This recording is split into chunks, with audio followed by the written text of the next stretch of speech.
Hoje trago-vos o meu resumo de julho. Julho correu bem em termos de leituras, acho que não foi muito mal. Eu andava mais cansada para o final, o que me fez atrasar, se calhar, um pouco o ritmo de leituras. No entanto, eu aproveitava muito bem ao fim de semana. Aliás, tenho-me conseguido organizar bem, graças a um livro também que vou falar aqui, que li em junho. As coisas foram correndo bem no sentido da organização e de eu conseguir ter mais tempo para ler também. E aproveitar, cheguei a um ponto também que disse que se lixa um bocado o resto, eu quero fazer mais as coisas que me interessam e que eu gosto e consegui ler bastante. Vou então começar primeiro com os livros e depois vou falar das séries que vi em julho, porque agora também estou a fazer um pouco o resumo das coisas que fui vendo. Vou começar por um livro que este livro já transitava de outro mês e que eu não consegui acabar em julho porque simplesmente não estava a gostar. Foi A Tempestade de Guerra, parte 1, de Victoria Aveyard. Isto foi um exemplar que a saída de emergência muito prontamente me cedeu. No entanto, eu até tenho pena de falar disto porque de facto não consegui, fiquei na página 118, mas que podem compreender que é quase, já estou quase a metade do livro. E destas 100 páginas que eu li, basicamente houve uma reunião num local que houve uma guerra, decidiram ir para outra cidade, pelo caminho foram apanhar a família da personagem principal e estavam no jantar. E não houve assim mais nada de interesse, houve só um enterro de um senhor de outro local e foi isto. E por muito que eu já não tive, eu não li os livros anteriores que poderiam-me dificultar muito a entender o ponto de situação, o que é que as personagens são cada uma, etc. Sim, tive alguma dificuldade, mas em termos de fantasia do mundo, não houve nada assim que me chamasse e não houve muita ação. Pronto, talvez não foi a altura correta para ler, talvez não foi. Devia ter começado pelos primeiros. Mas não consegui ler e tenho pena porque ainda por mais foi um livro cedido e queria pelo menos lê-lo até ao fim, mas não consegui. E pronto, tive que desistir porque não estava também para estar a investir tempo num livro que não estava sequer a dizer-me nada. Depois, leituras. Eu tinha vindo com esse livro de junho, mas não acabei e vi com ele para julho. Rapariga no Gelo, de Robert Brinza. Foi a primeira leitura com este autor e gostei muito. Isto é um thriller, para quem não sabe. Aliás, este livro, mas devem todos saber porque este livro já apareceu imensas vezes. É um dos autores que se fala mais por aí, também de thrillers. Simplesmente adorei a personagem da Foster, Rachel Foster, não é? Erica Foster. Não sei porque eu estou a ter mais aquela Rachel. Gostei muito da personagem dela, é uma personagem muito forte. Basicamente, isto encontra uma miúda morta num lago gelado. E Erica Foster é uma detetive que está a começar o seu trabalho em Londres. No entanto, ela já era muito famosa, era uma detetive com já muito background, muito know-how, mas noutro local. No entanto, houve um acidente no local anterior ao trabalho dela eu estava a ver. Pois, não vou-vos dizer aqui o que aconteceu porque não está aqui na sinopse. Houve um problema no anterior trabalho dela e ela teve algum tempo de baixo e, portanto, ela está a recomeçar de novo, de certa forma. Portanto, para além de termos este mistério para descobrir, não é? De quem matou a rapariga no gelo, que ainda para mais pertencia a uma aristocracia inglesa, que por si também já é muito bom de se ler porque realmente há ali coisas de não lembro ao diabo. É o facto de ver a Erica Foster a voltar ao ritmo de trabalho, inserida no novo grupo de trabalho, o problema que existe não é, da pressão social e da resistência do outro grupo a trabalharem com ela, no comando e etc. E depois isto tudo com a aristocracia, trabalhar com pessoas que são famosas e que são de outro nível, foi muito interessante porque eu gosto de ver como a lei por vezes não é igual para toda a gente. Gostei muito deste livro e é um autor que eu quero voltar a ler mais. Quero ler os seguintes porque gostei muito da Erica Foster. Outro livro que li foi o método Bullet Journal de Ryder Carroll. Este livro é o autor que criou o método Bullet Journal. Eu já conhecia, por acaso, já tinha visto há muito tempo o site do Bullet Journal por causa do meu Instagrammer. E, no entanto, eu vi aquilo, fui aplicando ao nível básico, mas começou a vir aquele boom, não é? Nos Instagrams e no Facebook e no YouTube, etc., dos logs todos muito rimpipim, rococós e cheio de desenhos, etc. E eu comecei, pronto, também entrei na onda, não é? Eu sou uma pessoa muito que vai muitas vezes nestas coisas das ondas e das modas, como qualquer um, e só que aquilo começou-me a fazer muita confusão, porque perdia tanto tempo a ter que fazer os desenhos e a preparar o setup de cada mês. E eu bem que tentava às vezes fazer com alguma antecedência, mas nunca sabia quantas páginas é que eu ia usar. Ou seja, eu perdia tanto tempo naquilo, mas tanto tempo naquilo, que começou a deixar de ser algo que me era necessário, como algo que eu fazia, mas nem me ajudava na organização, porque eu perdia muito tempo naquilo. E acho que não tem lógica, porque se a ideia é organizarmos para termos mais tempo e termos as coisas bem, e de repente fazer uma coisa que me está a ocupar mais tempo numa coisa que não vai ajudar assim tanto, porque eu podia fazer a mesma coisa sem ter tantos floreados, aquilo começou-me a fazer muita confusão e desisti. Eu fiz um ano quase completo, acho que não cheguei a fazer o novembro e dezembro, ou cheguei ao outubro, foi assim uma coisa com desenhos, assim tudo muito arranjadinho, mas desisti porque já estava a ficar muito cansada e não estava a saber. E entretanto, a Bárbara do Delicado Elefante, que foi ela que me emprestou o livro, este livro ao levo dela, leu e ela também é assim muito pragmática neste tipo de coisas, e eu pensei, não, eu vou dar mais uma hipótese e decidi ler o livro. E de facto, eu gostei muito do livro. Ponto assente, eu gostei muito do livro, mas acho que tem aqui uma parte no meio do livro que é a parte prática, mas acho que não é muito prática. E ele perde-se um bocado a falar de certas coisas da vida dele e de outros exemplos e de outras pessoas. Tem tudo um sentido, tem tudo uma mensagem ali, mas acho que é tanta história para um ponto básico para organizar o livro. Foi a única coisa que eu não gostei deste livro, porque às vezes temos 2 ou 3 páginas em que ele está a contar a história de uma família ou uma história que lhe aconteceu a ele, para dizer que pronto, então por isso devem utilizar este tipo de esquema de organização aqui nesta parte.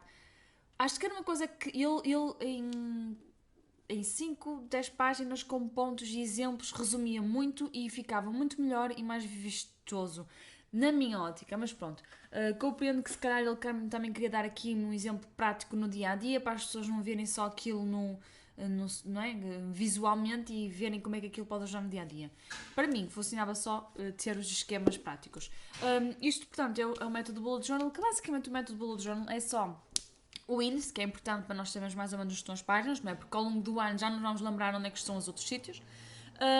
E mostrar basicamente que cada mês só tens uma página com os dias em que vais colocar. Há quem ponha os acontecimentos que vão acontecer durante o mês e ele recomenda a colocar os acontecimentos que aconteceram naquele dia. Ou seja, imaginem, vocês metem 1 até 30 ou 31. E hoje, que é dia X, encontraram uma nota no chão. E metem ali, olha, encontrei 5€ no chão. É esse tipo de pontos que foram acontecendo ao longo do mês para vocês conseguirem pensar no mês. Depois, antes tem o logo do futuro, que é muito importante. Eu não utilizava esse antes, por exemplo. Encontrava imensos logos, poucos eram o do futuro que apareciam, mas este é importante porque realmente é as coisas que nós vamos colocar que quando vamos fazer o setup de um mês novo temos que buscar a informação que está lá, porque vai ser importante para organizar o mês. E depois basicamente são as tarefas diárias. É isto resumindo a cru. Depois cada uma pessoa pode ir personalizando conforme as necessidades. Por exemplo, eu vou pôr, para além do calendário de mês, vou pôr objetivos e coisas do Booktube. Vou meter uma página só para o canal para me conseguir. Eu não queria ter as coisas muito separadas, porque eu sei que há quem pessoas que têm o bullet pessoal e o bullet ou uma agenda só para o canal, mas eu prefiro ter tudo junto, porque assim quando vou buscar as minhas coisas do dia a dia, depois vejo aí, também Deus tenho que editar este vídeo, tenho que fazer isto, etc. E é mais fácil, porque eu sou muito esquecida e às vezes distraída, e assim é mais fácil ver quando eu vou buscar uma coisa, tenho lá tudo e para não me esquecer. Às vezes a informação mais também não ajuda, mas neste caso eu também acho que não tenho muita informação. E tem-me ajudado, embora eu às vezes não faça o que ele diz aqui, por exemplo. devemos ter uma reflexão de manhã, uma reflexão à tarde, para ver o que é que se fez de manhã, para ver o que é que se fez à tarde. Pá, simplesmente no dia a dia. Há dias que eu não tenho tempo para fazer isso. Não, não mesmo. Mas se me sentar um bocadinho de manhã, às vezes eu quando estou a tomar um pequeno almoço ou depois de tomar um pequeno almoço antes de me começar a preparar, ajuda-me bastante. Realmente, se pensar no que fiz no anterior e no que vou fazer neste dia, ajuda-me um bocado a ganhar outro tipo de motivação. Por exemplo, parar um bocadinho para pensar no meu dia a dia. Eu acho que é esse o objetivo. E outra coisa que eu também vou falar aqui, que é muito importante, que é o facto de escrevermos à mão. Que eu acho que é uma coisa que hoje em dia esquecemos com as tecnologias e que tem todo o sentido e que tem todo um método que faz toda a diferença a nível cerebral. E nota-se, e é por isso que vocês também, por exemplo, o Copiar-se era muito bom para estudarem para os exames, não sei se reparavam. E daí vem o escrever à mão e a maneira como estamos... é a festa na terrinha, eu detesto estas porcarias dos foguetes, porque não tem sentido nenhum. Vamos ver se isto acaba.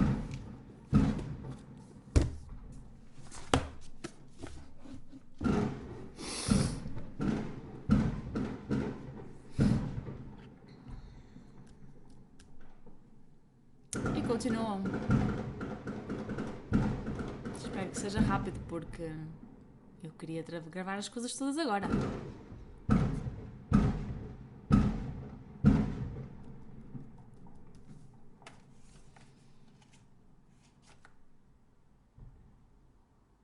Vai acabar. Foi o último. Continuando. Li também, aliás, decidi acabar de ler o João, Uma da Zona Bruma, do João Aguiar, e adorei este livro. Eu sabia que ia gostar. No entanto, não pensei que ia gostar tanto. Se eu vos falar da história, a história em si, não é assim nada demais.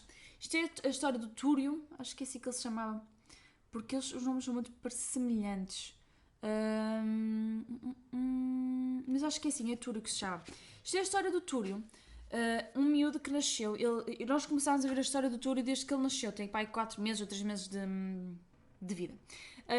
E o pai, ele já tinha um filho mais velho, mas o pai achava que este miúdo não ia sobreviver, que era muito franganote. Mas a mãe e todo amor de mãe aceita todo tipo de filho. Até que, porque o miúdo não chorava. Até que um dia chega uma companhia, que é a companhia de Brandu, ou Brindu, que é um deus da guerra. Estes nomes são muito difíceis. E ele, ao ouvir o hino, começa a chorar. E pronto. E ele vai crescendo até que os pais vão vendo que ele não é uma criança. Demoram, porque ele depois sofre muito um bocado de bullying, também pela parte do pai, pela parte dos amigos, embora ele tenha uma infância até muito bastante feliz, mas as pessoas começam a notar que ele não é muito normal. Primeiro, acham que ele não vai ser um guerreiro, o que já naquela altura, pronto, não prestava para nada, até que a mãe começa a topar que ele tem um certo poder. É que Túrio vai ser um recipiente para deuses. Ana demora algum tempo a ver que ele, para além de ser um recipiente de deuses, ele tem 2 deuses a reclamá-lo dentro daquele corpo. E vai ser assim até ao fim do livro. Isto é na altura da Lusitânia, do Viriato.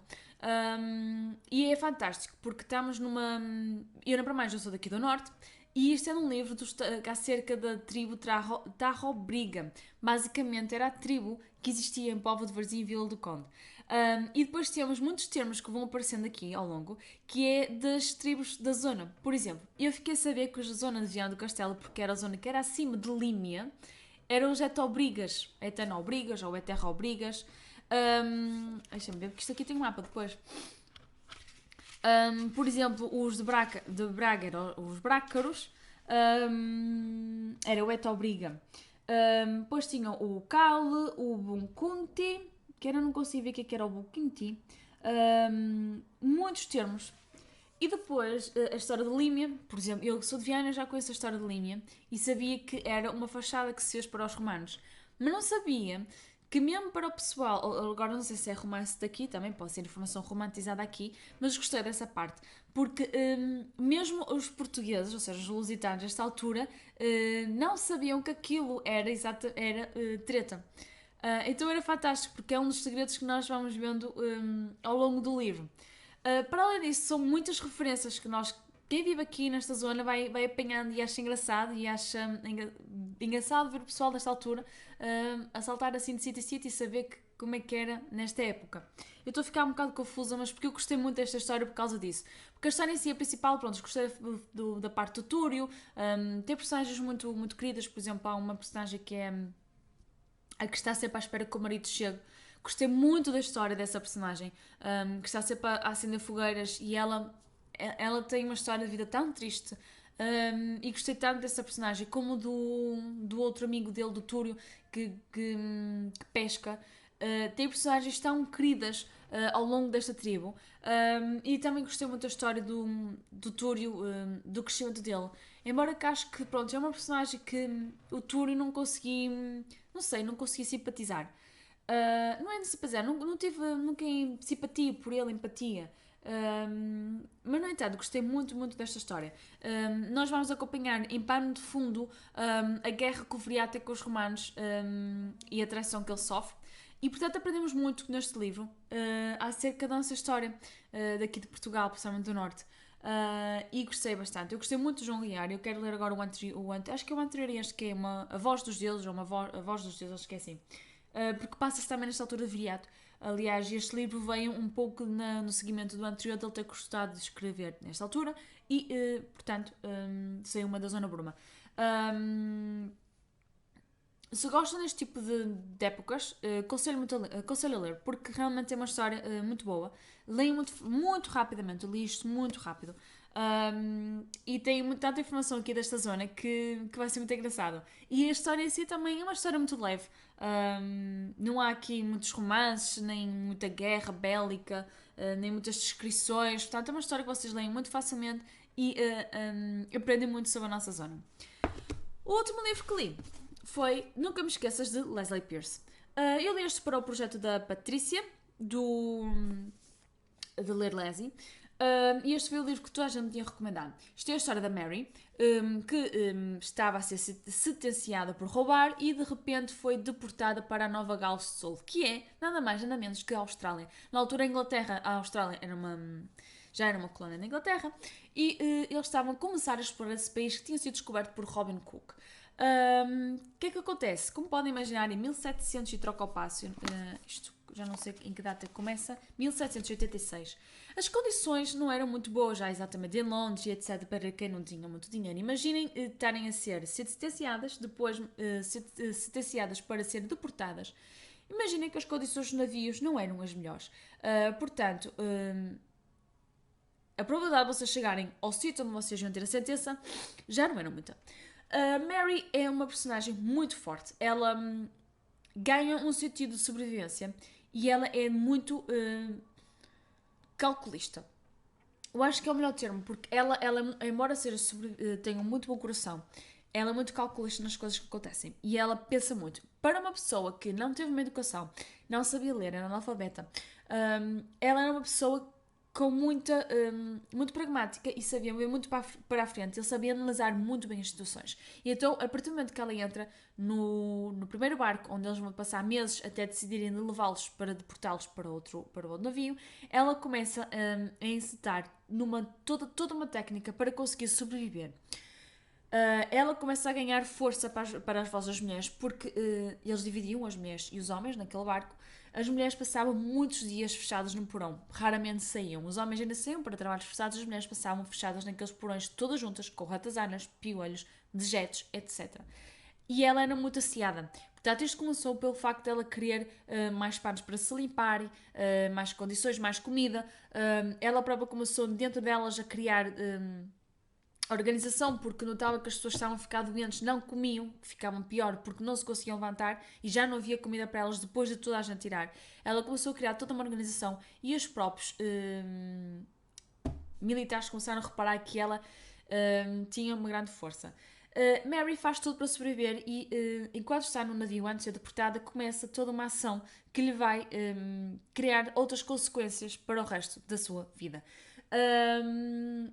Até que ela chega à Austrália e tem que tomar outra decisão que lhe vai também alterar por completo o resto da vida. A vida na Austrália não é o que toda a gente pensava, porque toda a gente pensava que iam haver novas oportunidades, mas como é sabido o Estado, não é? E principalmente as pessoas queriam lá saber em que condições é que eles chegavam lá. A comida que enviaram nos barcos ficou estragada, porque não era da melhor qualidade, isto é muito típico. E como podem pensar, a Austrália também não era exatamente o local mais fértil para a agricultura. E por isso, como podem imaginar, o que passaram por lá também não foi a melhor das alturas. Quando a primeira vez que atracaram na Austrália, tem aqui uma descrição que é horrível. Porque imaginem mulheres e homens separados durante meses, anos, e de repente estarem num local que provavelmente vai ser o. Vão conseguir sobreviver e vão ter melhores condições de vida e que estão separados já há tanto tempo. Ou seja, esta primeira noite é horrível a descrição e é também aqui que se tomam todas as decisões que vai alterar a vida de Mary. Eu vou-vos dizer que dei 4 estrelas, embora dei 4 estrelas mais pelo final do que exatamente pelo livro em si. Não é um livro muito lamechas como eu estaria a esperar. Não é um romance cor-de-rosa. Mas para mim falhou pelo facto de não ter descrições. Acho que falta aqui um bocado de drama, principalmente da parte da Austrália. Porque na Austrália as condições que eles tinham eram horríveis. As pessoas estavam a definar mesmo com fome. E acho que não conseguimos perceber bem, pelo menos a minha ótica, eu não consegui perceber bem, embora temos várias descrições, é várias vezes mencionado, mas não há ali um esquema, não sei para explicar, não sei se vocês estão a perceber, mas acho que não há ali um esquema na ação e na narrativa em que uma pessoa consegue mesmo perceber realmente o que é estar a morrer de fome. Porque depois a vida é muito só a Mary. Ela acaba por se isolar muito do resto do pessoal, também pelas coisas que acontecem lá, e acabámos por não ter muito bem noção do que está a acontecer à volta dela. E acho que é um pouco isso que está em falta aqui. E eu acabei por gostar muito mais do final, porque depois, quando eles voltam à Inglaterra, aquela parte final gostei muito mais, porque acho que conseguimos ter uma melhor visualização das coisas. E a Mary acaba por se tornar. Acabámos por ter uma melhor, sei lá, descrição, uma melhor visualização da Mary. E acaba-se por ganhar mais empatia com ela.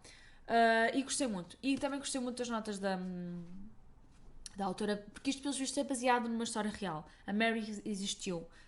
E ela diz no final que gostou muito acabar esta história porque ela estava a gostar muito da Mary, quase que a conhecia, e ela própria pensou em continuar e romantizar ainda mais a vida da Mary para a frente, mas pelos vistos acho que depois deixa de haver informação dela a partir de um certo momento e foi aí que a autora decidiu acabar a história.